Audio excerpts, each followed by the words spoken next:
let's talk about the choroidal hyperreflective dots. We have, I think you guys yesterday discussed quite a bit about the retinal hyperreflective spots, which are seen commonly in diabetic macular edema, AMD, visual venous occlusions, and they have been shown to be correlated with visual acuity as well as retinal sensitivity. The origin is still supposedly inflammatory.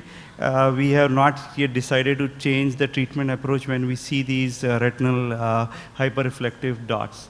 So I just thought that let's take you a little bit more deeper, and you will see what I'm going to talk is primarily these hyperreflective dots which we are seeing in the choroidal scans, as you can see very well on these, this scan, particularly with the help of these arrows. They have been seen in AMD, as you can see here, in the choroidal area as well as in PCV. And the bottommost picture is of a patient with toxoplasma scar, where you can see these dots are much more predominantly seen in the inner part of the choroid.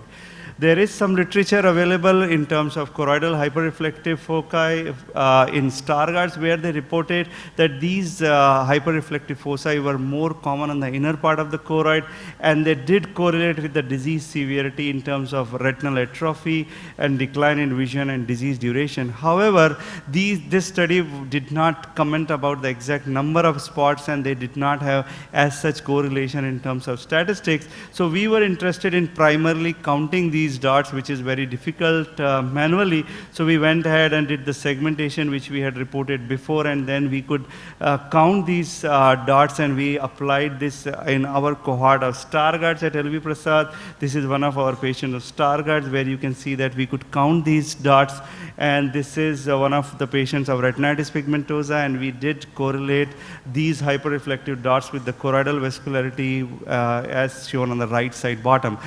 And we found that these hyperreflective dots were correlating with the choroidal vascularity as well as the disease severity in both the diseases.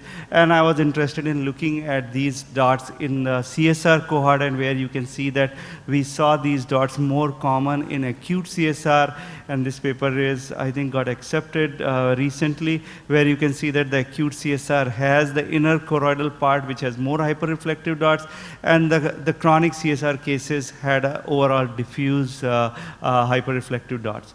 So the significance, we are still not sure whether they are inflammatory cells, because now we are accepting that CSR may be somewhere related to the inflammation, and people are now trying to treat CSR with dexamethasone drops.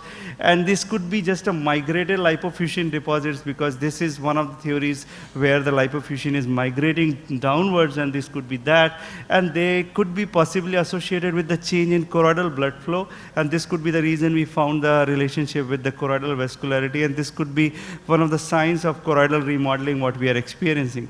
But when we were doing this calculation and we are trying to establish the thresholding, we saw that very funnily in our normal cohorts also we found these hyperreflective dots. So I'm really not sure that whether they are present or not, but we do see them in the normal eyes as well, and this could be just an imaging artifact. I'm not really sure. So I'll just end this slide for Dr. Talwar, is that will it help in differential diagnosis of the diseases? Will it change the management? Will it predict the prognosis? I don't know. Thank you so much.